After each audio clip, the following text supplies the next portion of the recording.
A continuación vamos a comenzar a comentarles las normas de convivencia que vamos a manejar esta noche. Por comentarles que, como siempre, esta sesión será grabada, ya que luego estos videos se subirán en las páginas oficiales de Cruz Roja Ecuatoriana y de la Federación Internacional de Cruz Roja Ecuatoriana. También mantener los micrófonos y cámaras apagadas, evitemos rayar la pantalla, también mantener un respeto a la opinión diferente y sobre todo aprender y disfrutar. Dentro del formato que manejaremos con nuestro speaker y nuestros participantes será el siguiente. Serán 60 minutos de charla interactiva y las preguntas se las realizarán en el transcurso de la intervención y también podrán revisarlas a través del chat. Ahora vamos a proceder a presentar a nuestro speaker que nos acompaña esta noche. Él es Jenko del Rosario y nos va a hablar sobre el tema impacto social de la discapacidad y cómo generar una verdadera inclusión. Él es estudiante de psicología en la Universidad Politécnica Salesiana, es consultor en gestión social y desarrollo organizacional, es voluntario de Cruz Roja Ecuatoriana y actualmente trabaja como promotor comunitario de salud para CARE S. Sin más, quedan todos bienvenidos y bienvenidas a esta noche de Catarsis Webinar y quedan todos en manos de Jenko del Rosario. Estoy por aquí, por cierto. Buenas noches con todos y con todas. Qué gusto estar hoy con ustedes. Voy a compartir mi pantalla para empezar, luego de haber hecho mi grandiosa presentación. Gracias a todo el equipo que está encargado de la logística y ya me comentan, porfa, si se aprecia mi pantalla, les agradezco. Sí se ve, Jenko. Perfecto, muchísimas gracias. Entonces, con ese antecedente y listos para trabajar, bueno, ya como se ha visto en la propaganda y como el título de toda esta presentación, vamos a hablar un poquito sobre cómo generar inclusión respecto a discapacidad. Eso principalmente. Sin embargo, sería importante entonces para mí partir con qué entendemos por discapacidad. Entonces sería interesante que vayan dejando por ahí sus ideas de lo que es discapacidad por el chat. Y los voy a ir leyendo con la ayuda de los chicos del staff para ir compartiendo por ahí esas ideas que tengamos, ¿no?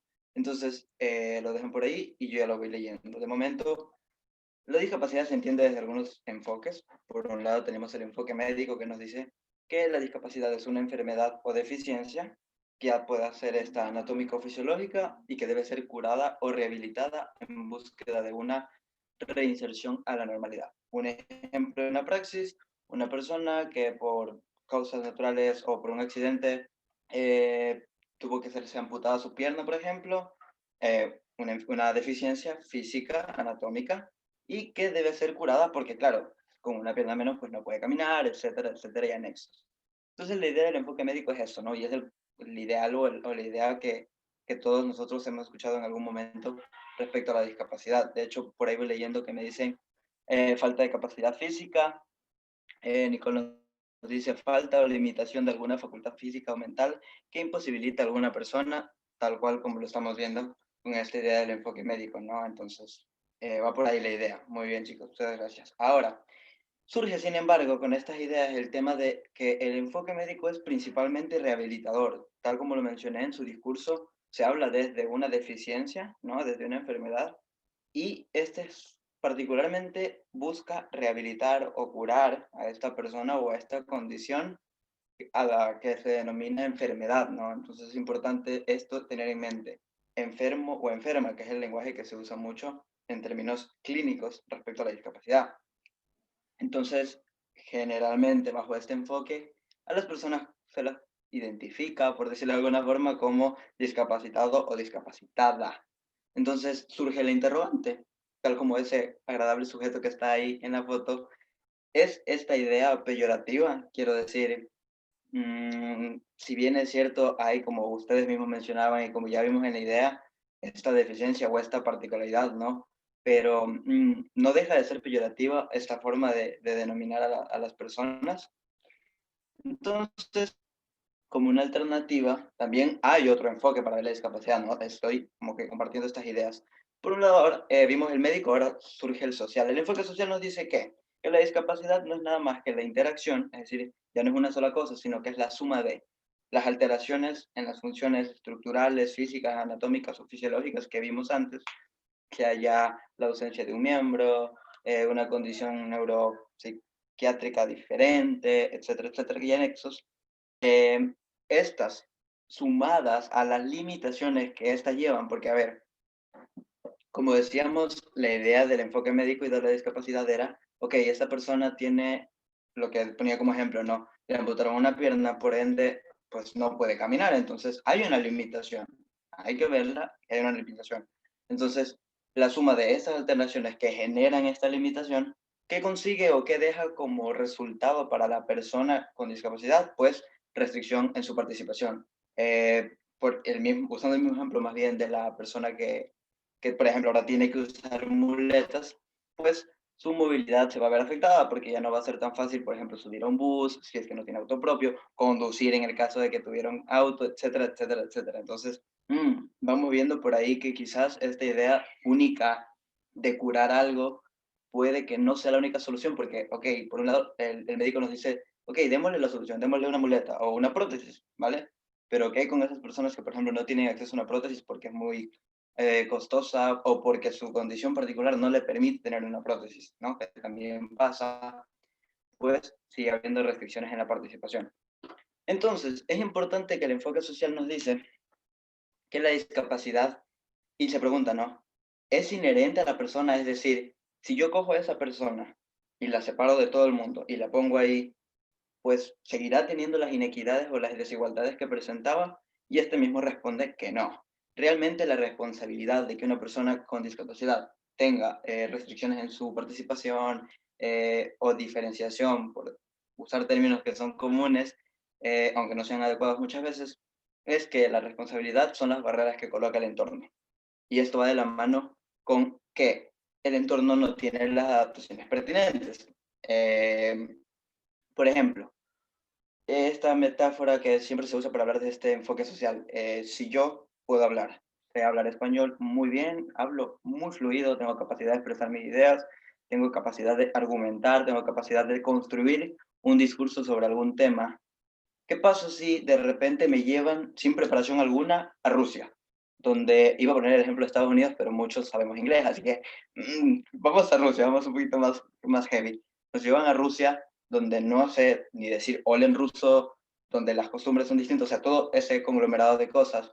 Entonces, yo sin tener una discapacidad, abro comillas, porque ya vamos a ver realmente cómo va esta vaina, em, no tengo, pues, esa interacción que debería tener, porque en teoría yo tengo la capacidad de hablar y de expresarme, pero se vio cortada por esto, por el entorno, entonces por ahí lo va fundamentando. Y ahora, trayéndolo ya a algo más de discapacidad propiamente, decía que, por ejemplo, igual nuestros domicilios están adaptados, por ejemplo, una persona con discapacidad visual está habituada, como no ve los platos en la mesa, pues tiene una rutina para comer, por ejemplo. Esto súper resumido porque es un tema bastante larguito. Él tiene una posición, los platos, vasos, cucharas, etcétera, van de hecho en sentido del reloj, las cosas colocándose y quitando, etcétera, etcétera, y anexos. Entonces, nuevamente, ¿qué pasa si en casa tengo toda esa rutina, pero voy a un restaurante y ni los meseros, ni el jefe, ni el gerente saben tan siquiera cómo se le sirve a una persona con discapacidad visual, por ejemplo? O qué platos sí usa y qué platos no usa la persona con discapacidad visual con la que yo estoy. Entonces, nuevamente, hace hincapié en esto, ¿no? De que son cosas del entorno. Y el ejemplo más claro, y que creo que ese lo hemos evidenciado algunas personas seguramente, yo que he estado en Quito, que estudié allá y demás, hay muchos edificios donde hay entidades públicas, donde muchas personas tienen que hacer gestiones, ¿no? Y las personas que van en silla de ruedas, por ejemplo, no tienen una rampa para silla de ruedas. Y que es tan chocante porque es como, ¿what? ¿Sabes? Estoy hablando de la capital del país, en lugares públicos, entidades públicas que no tengan una rampa, entonces nos pone a cuestionarnos cosas. Entonces surge la pregunta aquí de cuál sería el mejor enfoque para ese tema, para el tema de la discapacidad propiamente, porque vimos que eh, hay un debate medio fuerte. Por ahí nos dice Ana Gabriela, nos contaba que es una condición físico-mental que afecta a nivel de autonomía. Va muy bien por ahí también. Y hola, Lida Espinosa, bienvenida. Entonces, eso. Ahora, volvamos al tema. Un mejor enfoque. Es difícil porque, a ver, qué es bueno, qué es malo, qué enfoque está bien, qué enfoque está mal. Es un tema ahí de debatir un poquito. Sin embargo, por allá por el 2006, la OPS y la OMS plantean que denominamos a día de hoy el enfoque biopsicosocial de la discapacidad. Primero que nada, este surge por ahí con el 2006, como les mencionaba, teniendo este antecedente, ¿no? De por un lado, el enfoque médico que nos decía que hay que curar a las personas, hay que rehabilitar, pero que se iba de la mano lo que pasaba después de darle esta reinserción a la sociedad, porque la sociedad no estaba preparada, tal como lo mencionaba el enfoque social. Entonces, el enfoque biopsicosocial dice, a ver, primero que nada, eso de decir discapacitado o discapacitada no está bien. ¿Por qué no está bien? Porque las personas, independientemente de sus condiciones, son más que esas condiciones. Las personas son personas que piensan, sienten, actúan, etcétera. No se entiende, o sea, todos pensamos, todos sentimos, nos hemos enamorado, nos hemos desenamorado, despechado y todo lo demás. Entonces, dice este enfoque, a ver, primero que nada, persona. Entonces, parte de desde el diálogo mismo. Una persona con discapacidad o discapacidades, porque puede haber más de una, ¿no? Este enfoque pone como actor principal a la persona con discapacidad o discapacidades junto y trabajando de manera conjunta a su familia, es decir, su entorno familiar, el ejemplo que les ponía de la familia, por ejemplo, que se habitúa a hacer la preparación de los platos para la persona con discapacidad visual, el médico, ¿por qué? Porque tiene que estar en controles médicos, por ejemplo, si hagamos de los ejemplos que había puesto antes y entremos, por ejemplo, al síndrome de Pandas, ¿no? Que es causado por una bacteria y genera algunas condiciones, entonces también tiene que estar el médico.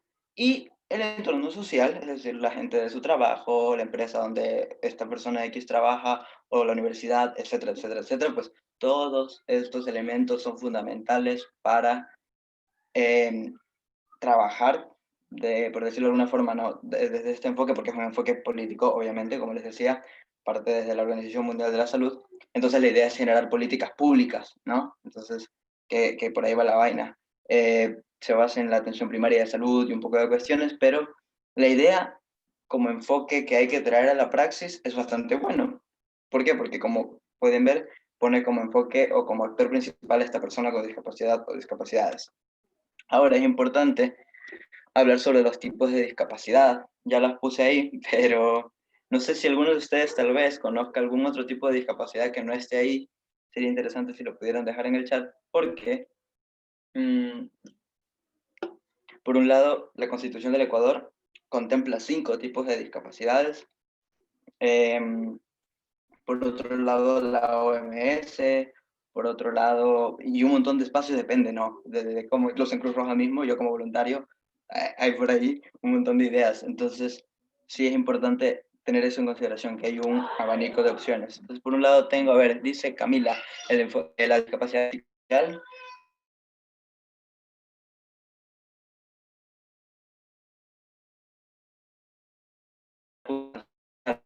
Sí, es lo que hablábamos, en el enfoque psicosocial, ve 5 tipos de discapacidad. La física, cualquier estructura anatómica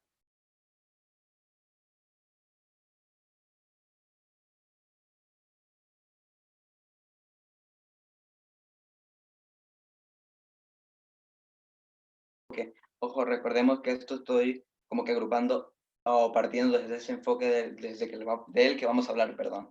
Entonces, la intelectual y la del lenguaje se diferencia porque la del lenguaje puede ser simplemente incapacidad de habla, el mudo slash muda, por ejemplo, mientras que la intelectual, como les decía, conlleva más cosas de estructuras psicosociales y de entendimiento de la sociedad, valga la redundancia.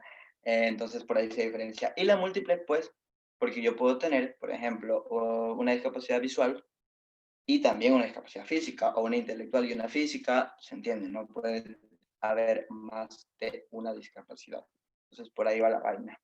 Recuerden, si tienen cualquier tipo de preguntas, pueden dejarlas por ahí por el chat. Igual aportaciones, es súper interesante oír mucho de sus experiencias, porque la idea de estos espacios es eso, no solamente que yo pueda compartirles lo que por ahí he leído, sino que podamos también recibir, ¿no? Como esa. Ahora, metiéndonos al tema de la educación, tal como la la idea del speech, perdón, era, ¿qué hay de la educación inclusiva? ¿Cuántos de ustedes, y esto sí me gustaría saber alguna experiencia de alguno de ustedes, ha tenido compañeros de aula, ya sea en colegio o universidad, con una discapacidad? Compañeros o familiares o vecinos o conocen a alguien en el ámbito educativo que haya tenido una discapacidad. Aunque no sepan cuál la profundidad, pero que sepan que conozcan que hayan tenido. Sería interesante que lo dejen para saber.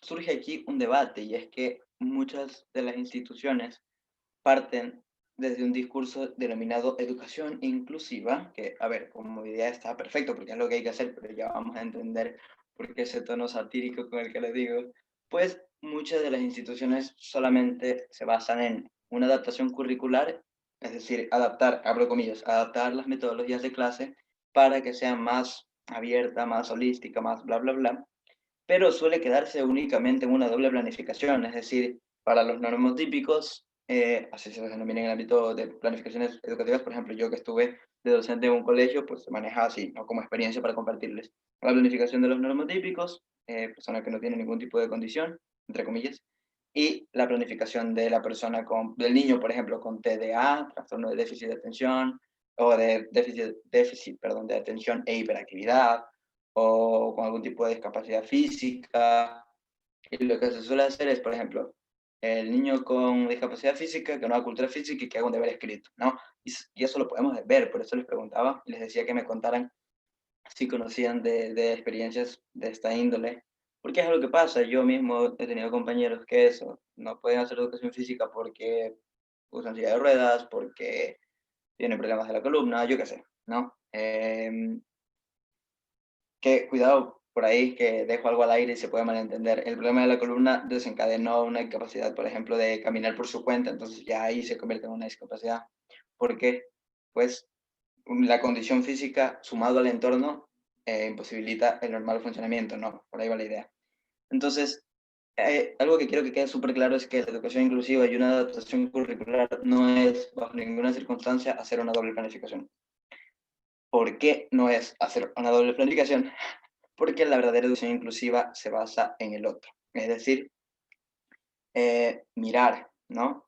Hacia la otra persona, es decir, es común en cualquier ámbito social escuchar, seguramente han escuchado y sería interesante igual que me pudieran contar, se han escuchado de el otro como concepto, no sé si han escuchado de eso.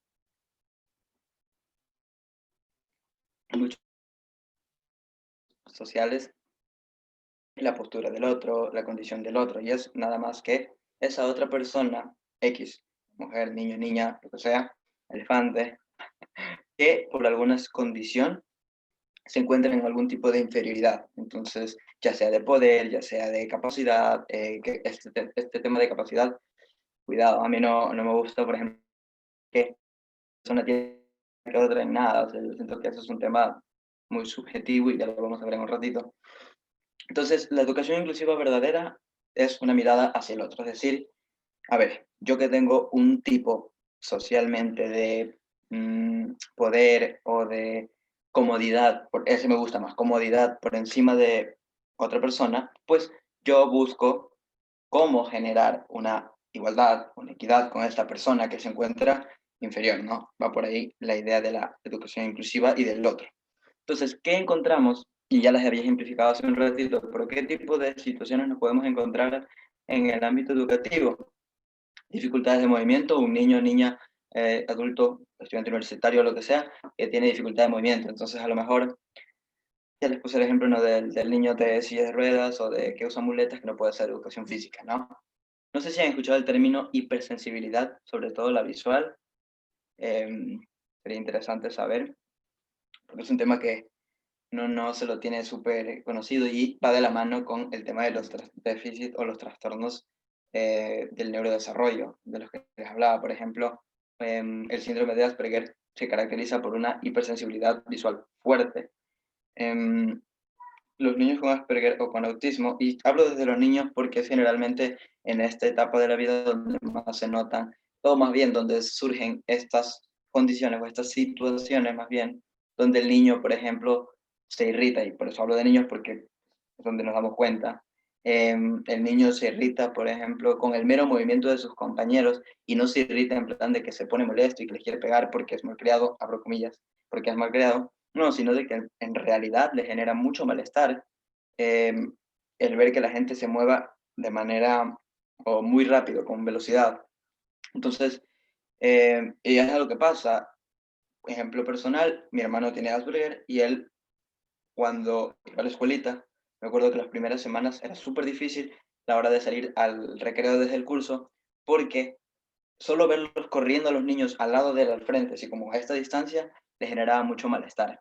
Entonces, es complejo y hay que considerar, porque no es lo que como un denominador diríamos ganas de molestar del niño o es un niño quejilloso, no, son condiciones que en realidad molestan muchísimo. Y esto de la hipersensibilidad, puse la visual como ejemplo, pero también la auditiva. Por ejemplo, hay niños con autismo, con Asperger o con otras condiciones que una licuadora los pone súper mal, ¿no? Entonces, seguramente, no sé si alguien ha visto la serie Atípico, Netflix. Muy buena, muy recomendada, por cierto, si alguien quiere verla, muy buena, la verdad. No abarca este tema del autismo desde una posición un poquito más chévere. Sería bueno, si, no si la han visto, que me cuente, sería interesante saber, y si no, se los recomiendo. Entonces, porque ahí ejemplifican mucho cómo percibe el personaje principal este tipo de situaciones. Entonces, por ahí nos comentaba algo, Anita, voy a hacer una mini pausa antes de pasar al siguiente tema para ver eso. Dice Anita, hay niños con trastornos del neurodesarrollo que pueden presentar hipersensibilidad a nivel sensorial, textura de la ropa o a nivel auditivo, ruidos muy fuertes. Exacto, eso se me olvidó. Muchas gracias, Anita, es cierto. Por ejemplo, mi hermano mismo, usándolo de ejemplo, y sus compañeritos, de hecho, Camila y otra niña, me acuerdo que también no soportaban, ni soportan, de hecho, mi hermano a día de hoy, la etiqueta de la ropa. O sea, él, una camisa nueva, antes de que se la pruebe incluso, hay que quitarle, o sea, retirarle la etiqueta porque el mero contacto les genera mucho malestar. Entonces, sí, y son cosas que no siempre se consideran en el tema educativo, ¿no? O sea, se nos pasa por alto. Yo mismo que he sido docente, reconozco que se nos pasa por alto por desconocimiento, por ausencia de sensibilización, etcétera, etcétera. Andrés Núñez nos dice, disculpe, ¿desde qué edad se puede detectar un TDA o TDAH? Porque tenía entendido que los niños solo presentan rasgos característicos. Ok, Andrés, sí, muy buena pregunta y muy buena acotación. Tal como lo mencionas, no podemos hacer un detectado como tienes, porque como tú dices, justamente, pues sí, generalmente los niños, a ver, un niño promedio X siempre tiene mucho más energía que cualquiera de nosotros que está en esta reunión, estoy segurísimo. Les pongo a mi sobrinita que está por aquí en casa de 5 años, y ella ahorita está corriendo y gritando, seguramente la escucharon, y yo estoy que ya no puedo con mi vida, ¿no? Entonces, que va de la mano con la hiperactividad que mencionaban por ahí, que se suele confundir. Pero sí es cierto que, como menciona Andrés, ya se pueden ver rasgos o características que se pueden considerar. Entonces, sí, muy buena acotación, Andrés, muchas gracias. Sin embargo, condiciones como el Asperger, por ejemplo, esas sí se detectan ya en la niñez temprana. Ah, por cierto, si me ven que estoy viendo para acá y para acá, para acá y para acá, no es porque no es parabola, sino que aquí está la cámara donde los estoy viendo. Bueno, ustedes me están viendo y aquí está la presentación y el chat. Entonces, me disculpo. Parezco influencer, youtuber. A ver, entonces, siguiendo por esta línea, hablemos de la percepción limitada o fragmentada. Usando el mismo ejemplo de los niños con autismo. Más bien, vamos ya, dejemos los niños y vamos a las personas. Las personas con autismo o con Asperger no diferencian sarcasmo de lenguaje natural y verdadero. Si tú le dices, ay, te odio por molestar o por la típica broma que hacemos, no, porque tenemos un constructo social que ya sabemos que es una broma, que es sarcasmo, que nuestra prosodia de la voz representa que estoy diciendo jocoso, que estoy molestando, pues esos niños muchas veces no lo entienden. Entonces, esto genera, aunque no parezca, genera muchas situaciones problemáticas para los niños y para sus padres, porque se generan unos malentendidos súper fuertes cuando la persona que está encargada del aula o del grupo de niños no está pendiente de eso. Me ha pasado, entonces, uy, entonces eso es algo que también se puede presentar. Y la expresión limitada. Entonces, a lo mejor tengo un niño o niña que es muy, muy inteligente, pero más inteligente que yo me considero poco inteligente, pero que tiene una expresión limitada y a veces hacemos a partir de esto diagnósticos erróneos en departamentos psicológicos y no, ojo, cuidadito, me vayan a odiar por ahí, no, no, no, que yo mismo estudio psicología y los entiendo, no por más práctica ni nada, sino porque, como mencionaba Andrés, es complejo ciertas cuestiones, irlas ya matizando como con condiciones, ¿no? Sino que suelen ser más indicios únicamente. Entonces, hay que considerar también eso y es una situación que pasa. Antes de pasar a esto, no sé si hay alguna pregunta que no haya leído Chris o alguno de los chicos del staff, o si no, continúo. Hasta el momento ya han leído todas las preguntas, pero igualmente les motivamos a los participantes que pueden ir dejando sus dudas por el chat para que Jenko les vaya contestando. De igual manera, si desean levantar la mano para darles el paso, todo perfecto. Nos encantaría ver su participación. Chris. Gracias, Chris Pella. Sigo entonces. A ver, vamos a hablar ahora entonces de la educación inclusiva. La educación inclusiva, como les decía, parte de esta mirada del otro y parte sobre todo del tema de la diversidad. La diversidad entendida como diferencias. Punto. Sansejo, es fácil. En un curso X o en un grupo de personas, salgamos un ratito del ámbito educativo, en un grupo de personas, si les pregunto incluso a ustedes, voy a usarlos a ustedes de conejillos de indias para mi ejemplo, su canción favorita, en este momento de su vida, ¿cuál es su canción favorita? Cuenten. Pueden escribirla para irlas leyendo e ir viendo qué tal están sus gustos musicales. Pero sí, su canción favorita en este momento, por ejemplo, la mía es Sinking to the Floor, de una banda que se llama Femme Suave. Es muy buena, por cierto, se las recomiendo también. Entonces, estoy seguro que aunque coincidamos 3 o 4 personas con la canción favorita, nunca, o en este caso no vamos a conseguir que el 100% tenga la misma canción favorita, porque a lo mejor yo no conozco la banda que ustedes conocen o viceversa.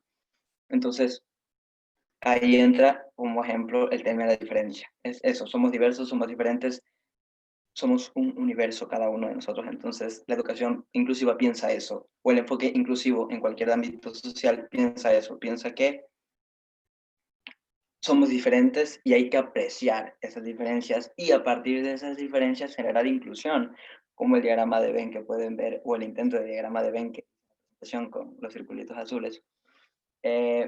Cada uno de estos puntos céntricos de este diagrama, pues son las cosas en común. Por ejemplo, lo que les decía el ejemplo de la canción. A lo mejor yo comparto con 2 personas esa canción, entonces ya tengo algo en común, ¿no? Que puede generar unión o como que un apego, ¿no? Entre nosotros. Entonces, por ahí va la cosa de la educación inclusiva.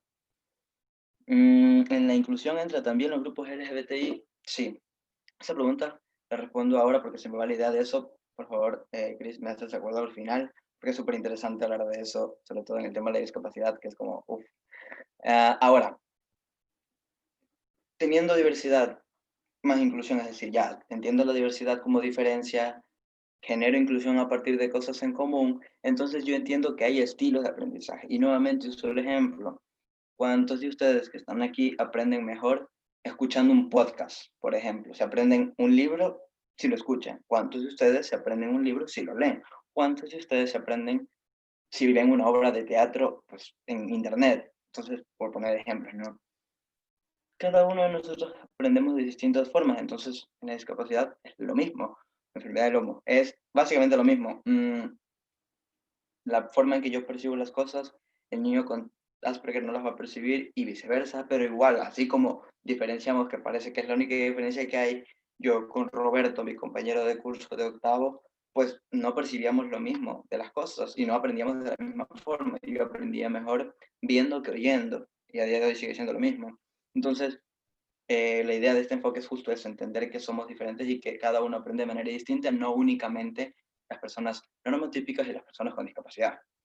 Y ahí sí, una vez que entendí que hay distintos estilos de aprendizaje, yo puedo generar adaptaciones reales a las cosas.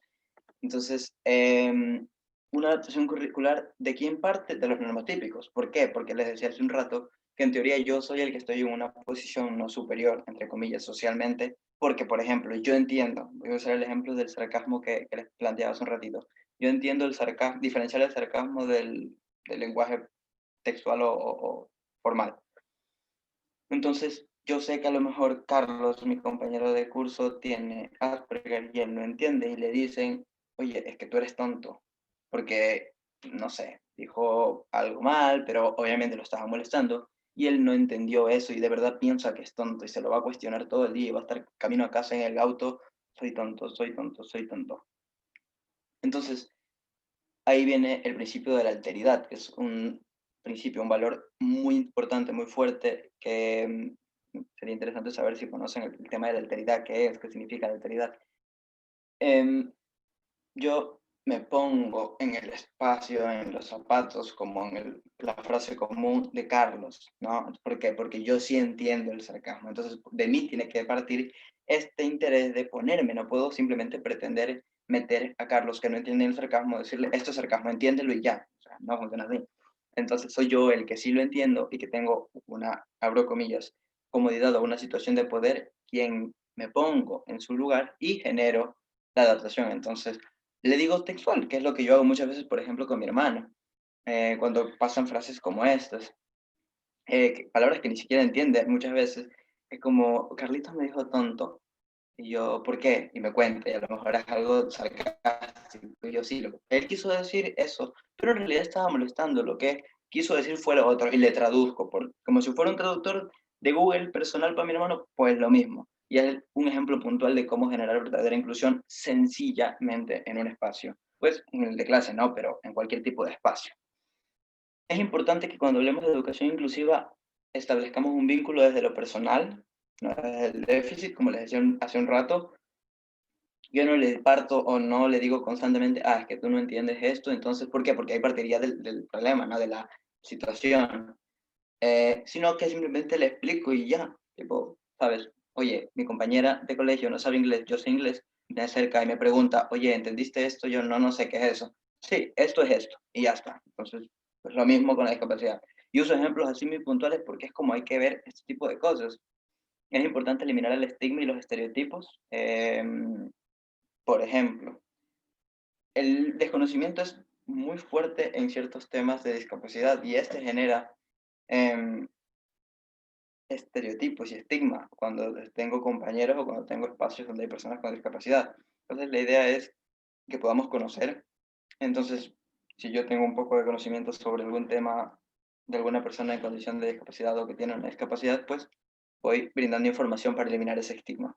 Le genero autonomía. Por ejemplo, muchas veces los niños con Asperger o autismo no funcionan bajo órdenes. Eso les digo, no funcionan bajo órdenes. Tú le dices, oye, ven, párate aquí y baila.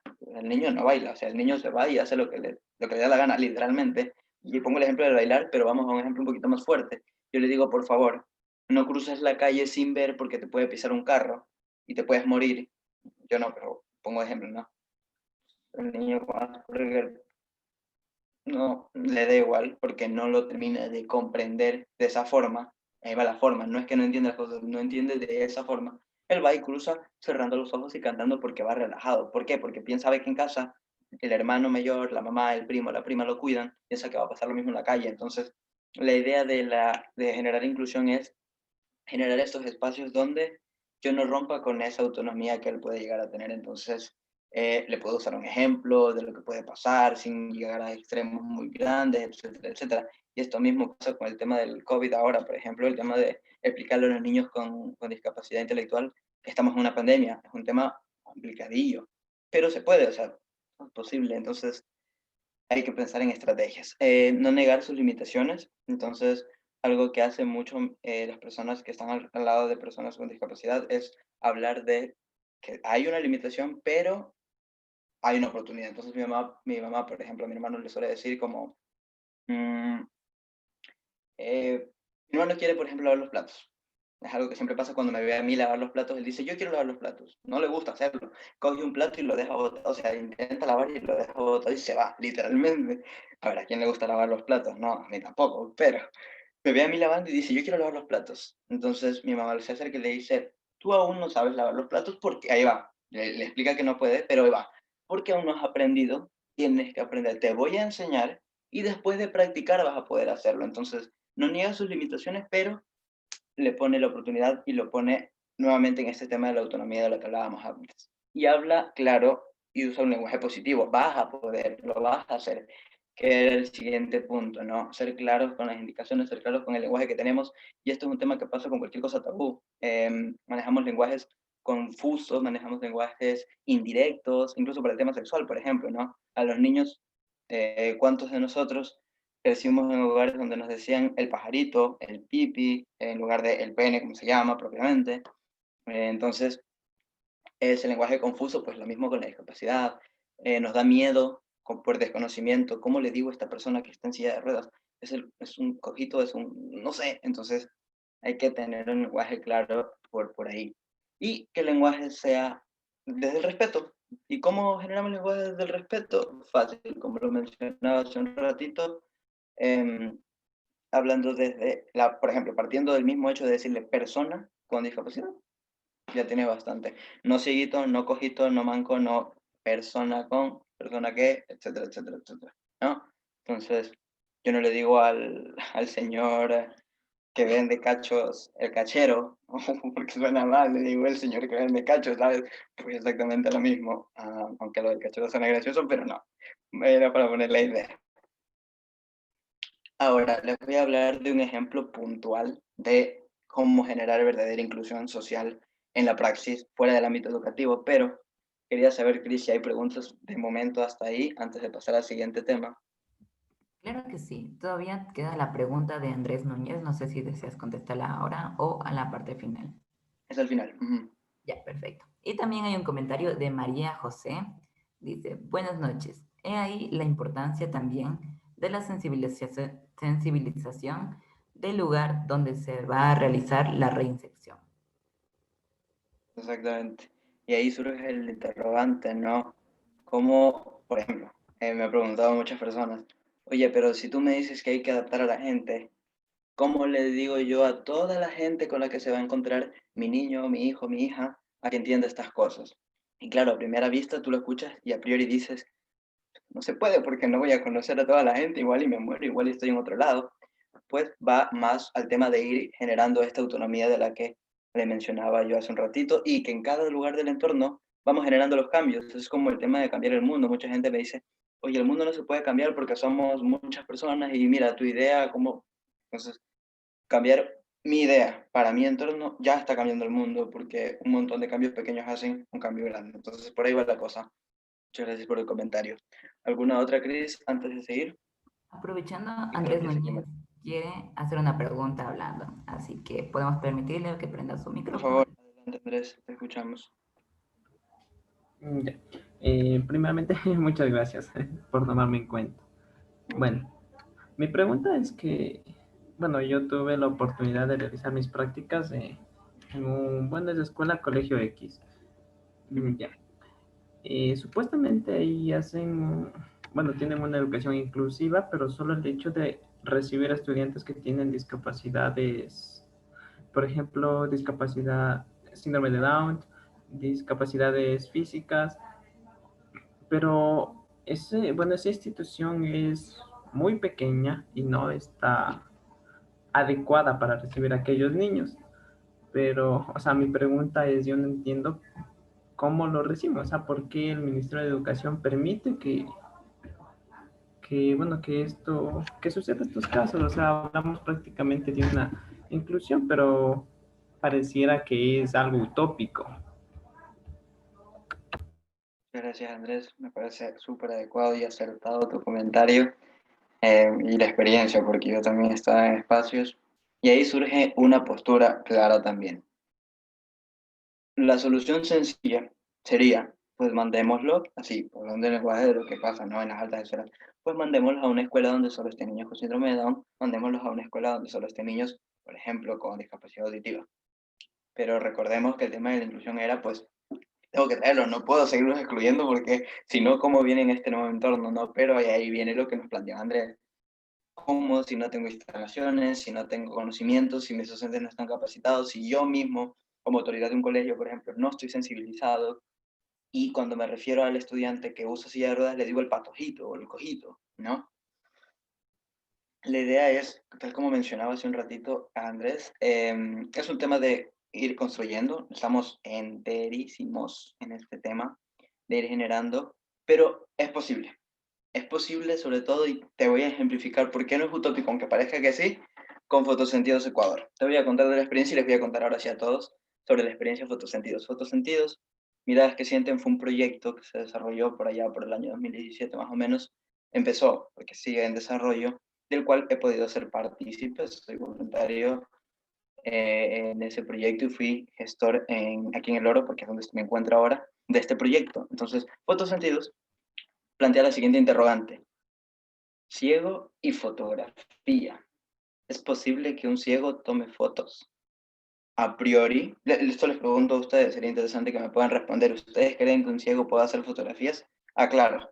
A priori, a ver, si cojo y le digo aplasta aquí y aplasta y hace una foto. Sí, sí, sí. Eso es trampa. No.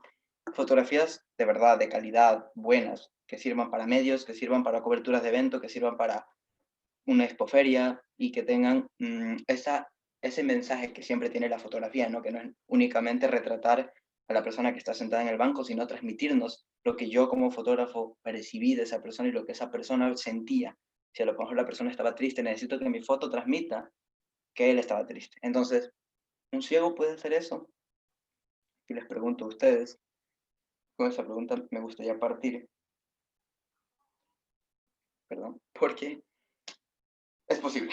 Es posible. ¿Por qué? Porque seguramente algunos de nosotros pensamos, y me incluyo, no, pero ¿cómo un ciego va a poder hacer fotos si no ve? Pues, o sea, tú necesitas ver dónde está la persona a la que le vas a tomar la foto.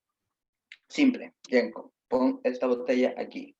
Toma tu persona con discapacidad visual y dile que te tome foto de la botella. ¿Cómo te va a tomar si no la puede ver?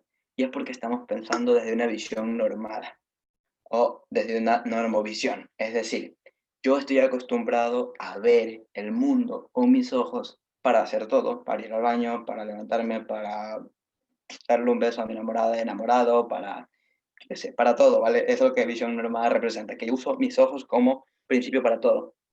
Sin embargo, hay formas de no ver y ver. Me explico aunque parezca trabalenguas. Por ejemplo, cuando me levanto a las 3 de la mañana a hacer pipí y no prendo el foco del baño, ¿cómo hago pipí si no prendo el foco y cómo voy desde mi cuarto allá? Entonces, claro, pongámonos a pensar, es que ya me conozco más o menos cómo está mi casa y sé que me bajo de mi cama, viro a la derecha unos 30 grados y camino. Entonces, sí, es un tema de rutina, pero sobre todo es un tema de que es posible, es a lo que voy, o sea, se puede. Entonces, bajo esta lógica de que sí se puede, Fotosentidos habla de una adaptación. ¿Se acuerdan de las adaptaciones curriculares que comenzábamos hace un ratito, que comentábamos, perdón? Que no tienen que ser doble planificación, pues va por la mano esto. La adaptación es, así como yo me adapto en la noche a levantarme al baño sin ver, pues me adapto a tomar una foto sin ver. Y para esto primero necesito adaptarme a una cámara sin ver. Entonces, en Fotosentidos lo que hicimos fue fortalecer la capacidad de física de sentir la cámara con todos sus elementos. Trabajamos con una cámara digital de fotos de marca Sony que tenía 6 botones, pero igual trabajamos con las cámaras profesionales Nikon y Epson, no, Nikon y Canon me parece que trabajamos, con esos dos. Pero principalmente con la Sony porque era la más fácil para nosotros. Y ya les explico por qué para nosotros, si nosotros vemos cómo va a ser la más fácil.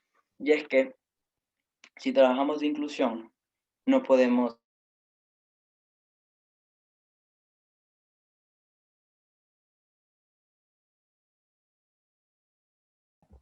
Yenko, tu audio se silenció.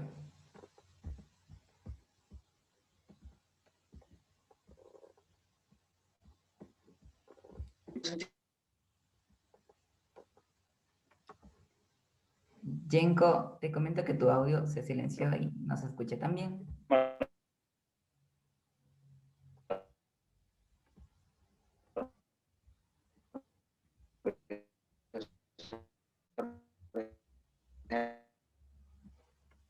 ¿Me escuchas ahora? Sí, ahora sí, perfecto. No. Sí, ahora ya te escucho. A ver ahora. Sí, ¿Ya? ¿Mejor? ya te escuchamos. ¿No?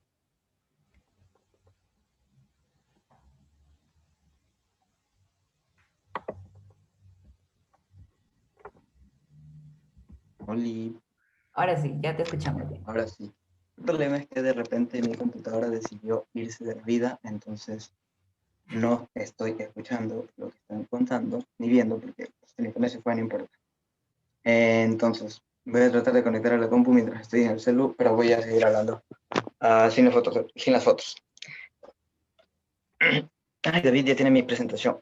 Gracias, David. Eres lo máximo en esta vida. Te agradezco millones infinitos. A ver, entonces lo que les estaba contando.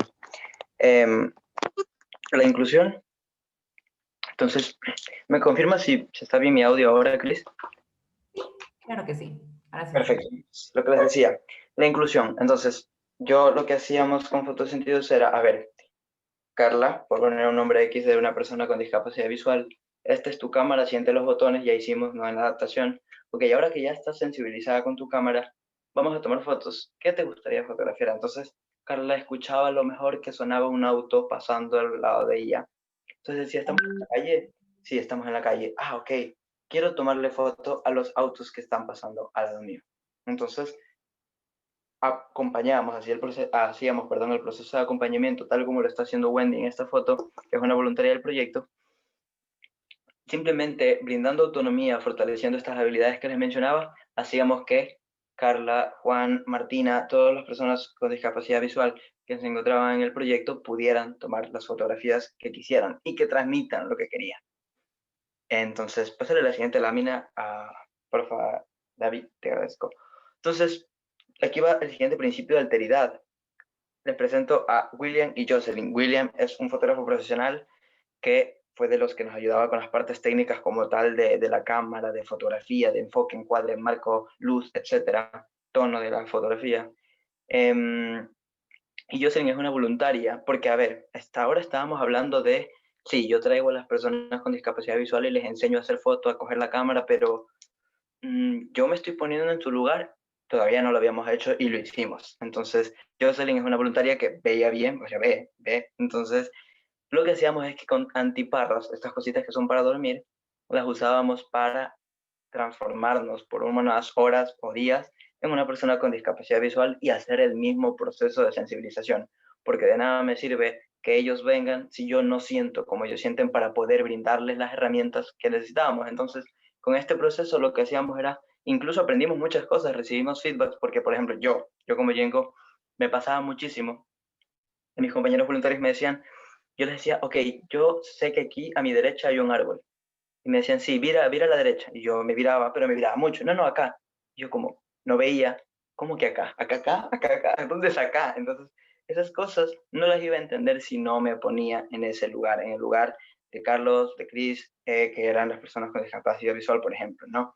Entonces, es importante para generar verdadera inclusión o verdaderos modelos empáticos de inclusión, ponernos realmente en el lugar. Entonces, yo no puedo hablar de no ver si no veo, si no dejo de ver, mejor dicho.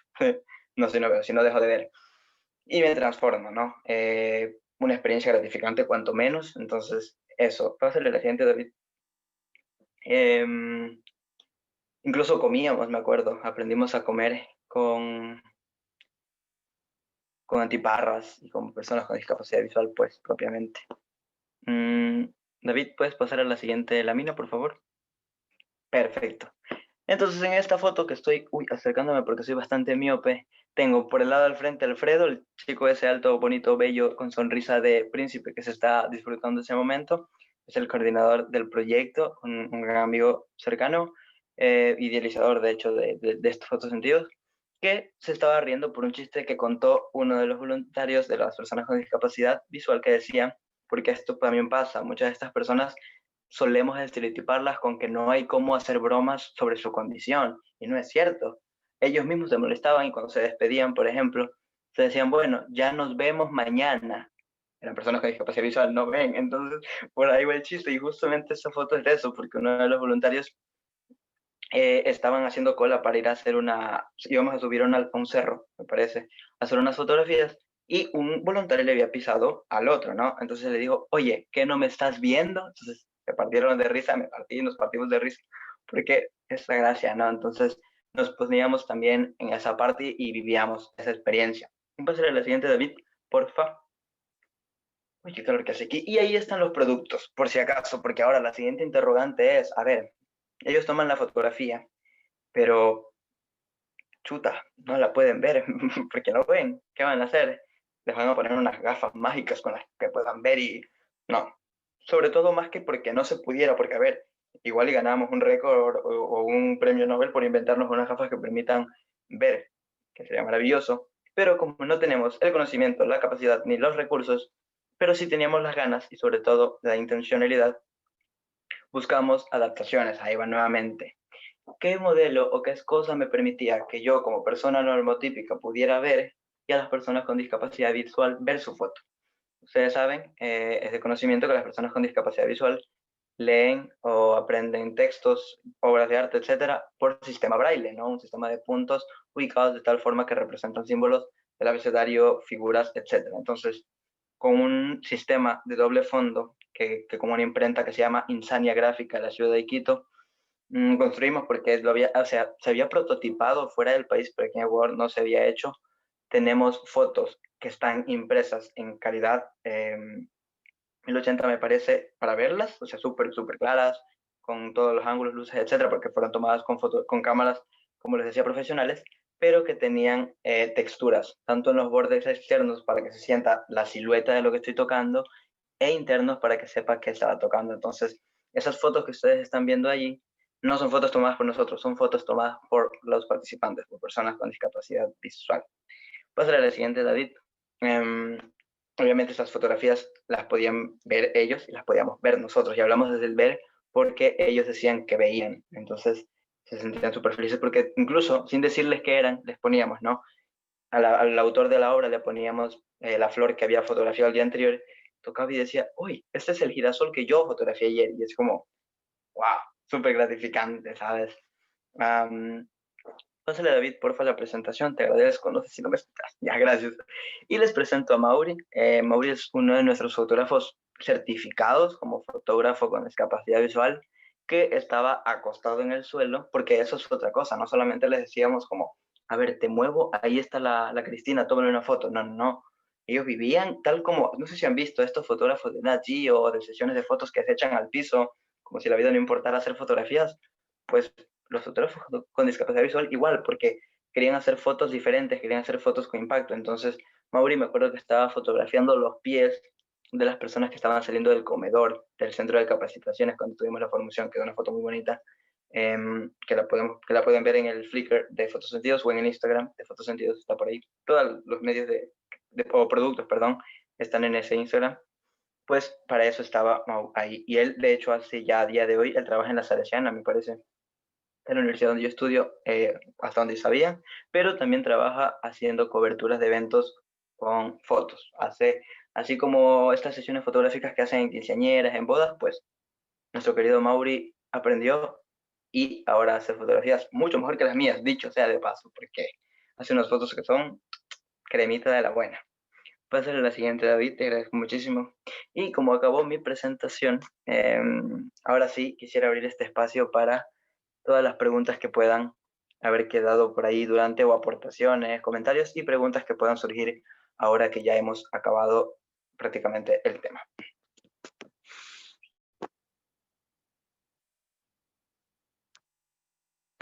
Uy, amigo, no escucho. Cris, está silenciada, me parece. Sí, en efecto. Estás silenciada. Yo decía, era mi auto. No, no, no, está silenciada tú.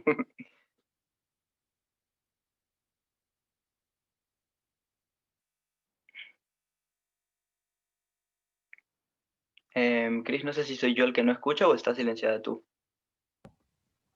Estaba Vale, ahora te... silenciado. Ya, perfecto. Justo. Como les decía y no me escuchaban, en este momento podemos hacer tanto nuestras preguntas escritas o, como hizo Andrés, solicitar para levantar la mano o acceder a prender el micrófono.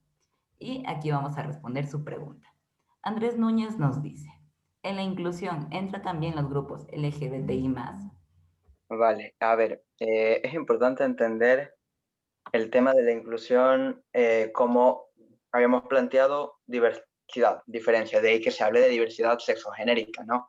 Entonces, hay que hablar de inclusión respecto a orientación sexual, sí, ¿por qué? Porque, a ver, si el tema fuera sencillo como, a mí me gusta el pollo, la otra persona, a mí me gusta la carne, y los dos como, súper bien, no habría problemas, no habría que hacer mayor cosa, pero como tenemos violencia basada en género, tenemos machismo normalizado, tenemos sexismo, tenemos homofobia, tenemos un montón de cuestiones, sí es importante generar inclusión. No tan fuerte como la de la discapacidad, ¿por qué? Porque es un tema que tiene un impacto diferente, no mayor ni menor, diferente. Entonces tiene que ser un tipo de inclusión diferente, es decir, entonces para discapacidad, por ejemplo, había problemas de que, y también pasa en los grupos LGBTI, que no contratan a personas por estas condiciones. Entonces, en Ecuador tenemos que con el carnet del CONADIS, muchas personas obligatoriamente en empresas tienen que tener empleados o trabajadores con esta condición de discapacidad.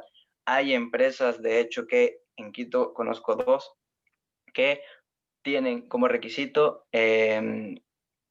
personas del grupo LGBTIQH+, etc. Entonces, sí, en respuesta breve y concluyendo, sí. Siguiente pregunta. Bueno, eso sí. Eh, También hay algunos comentarios súper bonitos y los vamos a leer al final. Ahora nos vamos a concentrar un poco en las preguntas. De igual manera, Andrés Núñez nos pregunta, lo que ya leíste, tal vez tienes alguna experiencia con niños que tienen el síndrome de Savant que nos puedas compartir. Ok, eso es interesante. Verás, tanto el síndrome de Savant como el de Pandas son condiciones que, a ver, en primera instancia no son muy conocidas en el contexto. Yo conocí ambas hace aproximadamente 1 año y medio, más o menos. Antes de eso no sabía ni que existían, no con el nombre, o sea, la condición sí, pero no con ese nombre. Entonces, y siento que incluso que desde hoy no tengo mucho conocimiento porque es un tema poco conocido, pero sí es cierto que hay fundaciones, más que fundaciones, organizaciones, como Be Just, por ejemplo, es una organización que trabaja con el voluntariado de la Universidad Católica de Quito, que trabaja, por ejemplo, con emprendimientos sociales. Entonces, me acuerdo que ellos tenían uno que era el característico, que era de meseros profesionales de personas con síndrome de Down. Entonces, ellos mismos trabajan también con los otros dos de los que hablábamos. Entonces sí, es interesante. Yo ya digo, no quisiera puntualizar en, a ver, para esta condición hagamos esto, para esta esto, porque como podemos imaginar es un tema muy amplio, son espectros. A lo mejor lo que a mi hermano con Asperger le funciona, al primo de mi vecina que también tiene Asperger y que vive 2 cuadras no le funciona. Entonces, es importante simplemente recordar estas ideas bases de hablar claro, hablar desde un lenguaje de respeto, partir desde que son personas, entender sus limitaciones, pero generar con ellos mismos y con su autonomía oportunidades. Va por ahí más o menos la cosa en realidad. Porque si me pongo a diferenciar, por ejemplo, ¿qué le digo a un niño con síndrome de Down y qué le digo a uno con Asperger? Y qué le digo, uy, no, sabes, es un montón de cosas, pero la idea es entender la idea base. Ahora que si queremos profundizar, podemos invitarnos a otro Catarsis Webinar y ahí sí ahondamos. Siguiente pregunta, Cris.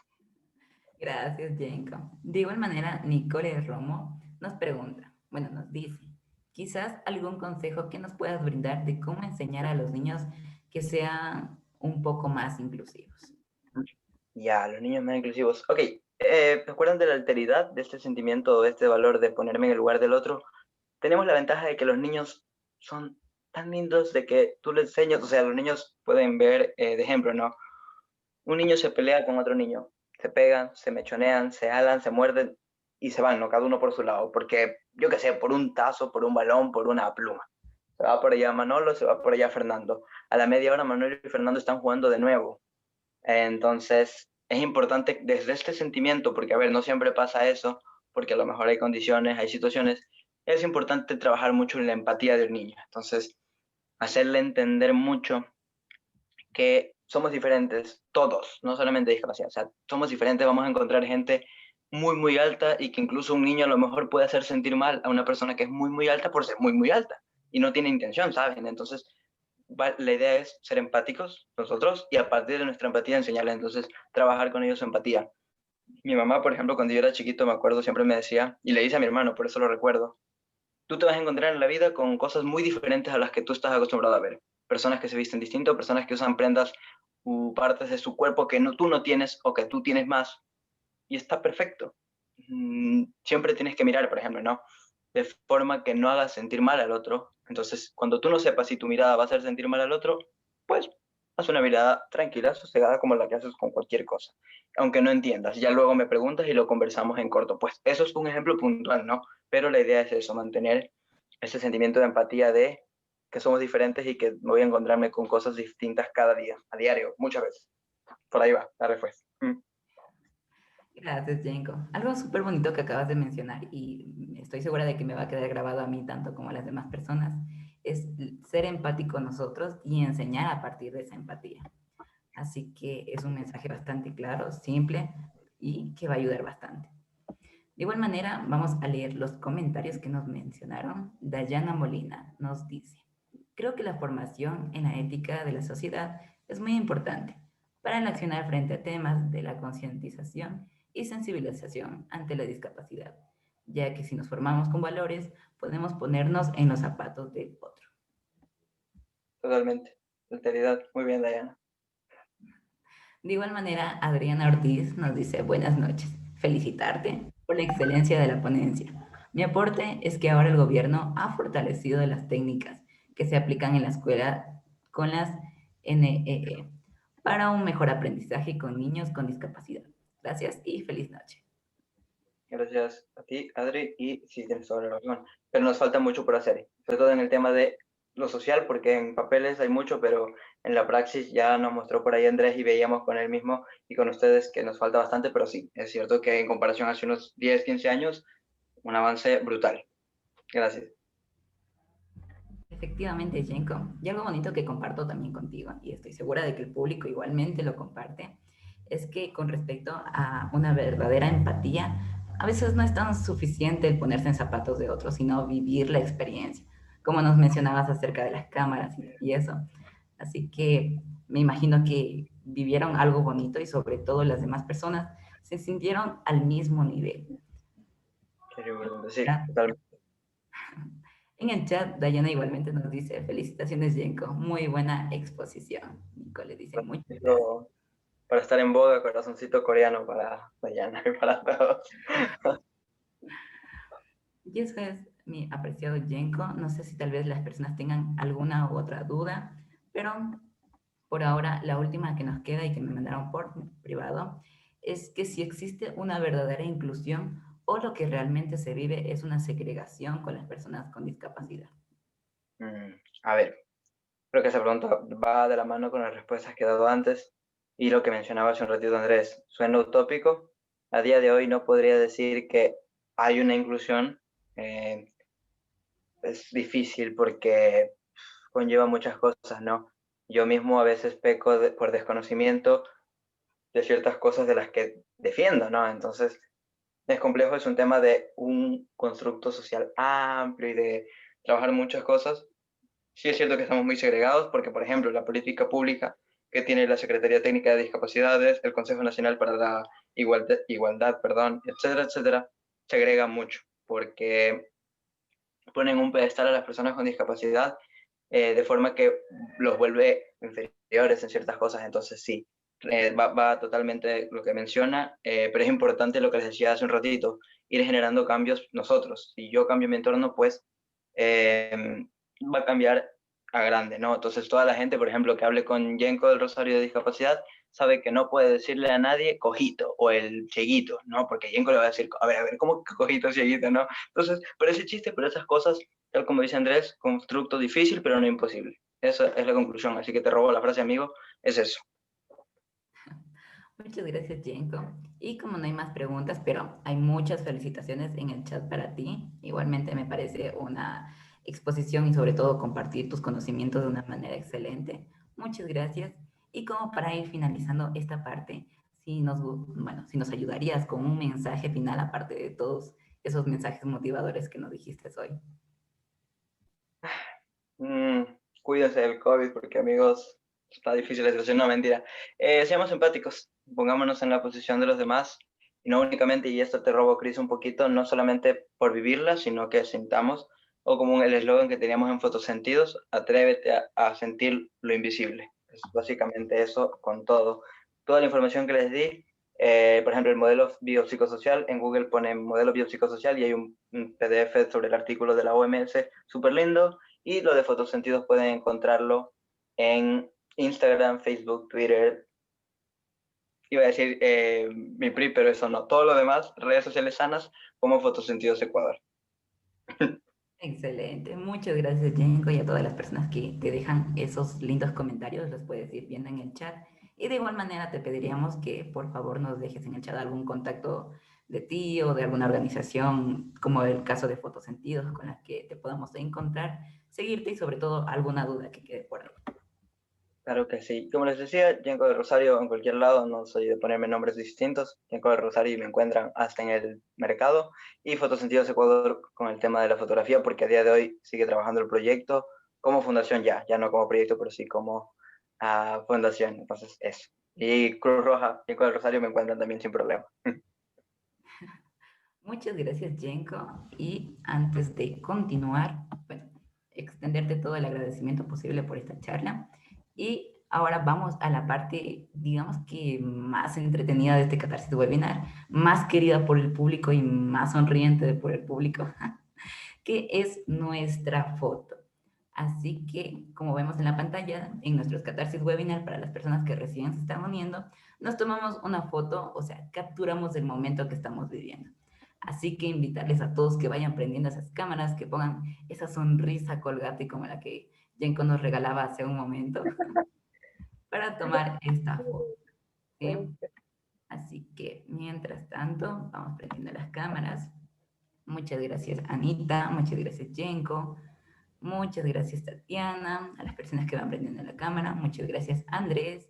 Gracias, Muchas Mónica, gracias. por interrumpir. Listo. Vamos prendiendo las cámaras. Todavía les doy un ratito para que puedan ir prendiendo las demás personas. Y listo. Si van a ser famosos en Facebook, verán si salen. Sí, como dice Jenko, sale en Facebook. Así que todos con su mejor post. A la una, pongan su sonrisa colgate, como les dije. A la una, a las dos y a las tres. Yes. Perfecto. Ahora, como estamos bastantes personas, vamos para la segunda página. Igualmente, todos sonriendo, así súper felices. Vamos a tomar la foto. A la una, a las dos y a las tres. Buenas. Muchas gracias a todos por prender la cámara y continuamos con nuestra parte final. Muchas gracias, Cris. Queremos agradecerte, Yenko, una vez más por compartir con nosotros este tema tan importante de traerlo a la mesa y sobre todo motivarnos a ir reflexionando cómo estamos entendiendo y cómo estamos conceptualizando las discapacidades. Así que muchas gracias por tu intervención el día de hoy. Y es importante mencionar que durante este mes se conmemoró el Día Mundial de la Erradicación de la Violencia contra la Mujer. Y desde el Programa Nacional de Juventud hemos estado llevando a cabo algunas actividades durante todo el mes, principalmente con el objetivo de ir sensibilizando y de ir hablando de este tema. Y el nombre de nuestra campaña se denomina Rompamos el esquema, todos somos ellas. El día de mañana vamos a tener nuestra última actividad, pero es importante transmitir con ustedes un mensaje, que todas las mujeres merecen ser respetadas, conocer sus derechos y sobre todo vivir una vida libre de violencia. Esperamos que nos puedan seguir acompañando en la próxima semana en los siguientes Catarsis Webinars que tendremos y quiero extender el agradecimiento a ustedes esta noche por acompañarnos y sobre todo a nuestro speaker Yenko del Rosario por estar con nosotros a nombre del doctor Roque Soria, presidente nacional de Cruz Roja Ecuatoriana. Esperamos que tengan una linda noche y nos vemos la próxima semana. Gracias a ustedes, chicos. Espero hayan pasado lindo. Corazoncito coreano para todos.